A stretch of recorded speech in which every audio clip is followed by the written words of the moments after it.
আমি সুজিত বিশ্বাস। আমার নিজের লেখা কবিতা আজকের নীতি। ভালো করলে পাবে ক্ষতি, এটাই সমাজের নীতি। চোরেরা সব পাচ্ছে খ্যাতি, ভালো মানুষের যত দুর্গতি। আজকে যারা সমাজ গড়ে, তারাই যত মানুষ মারে। যাদের মনে যত শয়তানি, আজকে তারাই মহাজ্ঞানী। আজকে যারা চাষ করে, তারাই না খেয়ে মরে। আজকে যারা দিচ্ছে ফাঁকি, তারাই দেখো সবাই লাকি। যাদের নেই কো নীতি জ্ঞান, তারাই পাচ্ছে শুধুই সম্মান। আজকে যারা বিদ্যা জানে, বলো তাদের কজন মানে? এটাকে যদি সভ্যতা বলো, এই সভ্যতা ছেড়ে চলো।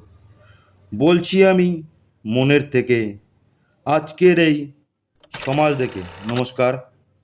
আপনাদের যদি কবিতাটা ভালো লাগে, একটা লাইক দেবেন, আর আমার চ্যানেলটা সাবস্ক্রাইব করবেন। আমার আগে অনেক কবিতা আছে, পরবর্তীতে অনেক কবিতা আমি লিখব। সেই কবিতাগুলো আপনারা পড়বেন, এবং যদি কোনো ভুলভ্রান্তি হয় আমাকে কমেন্টে জানাবেন এবং আমাকে উৎসাহ দেবেন, আমি যাতে আরও নতুন নতুন কবিতা লিখতে পারি।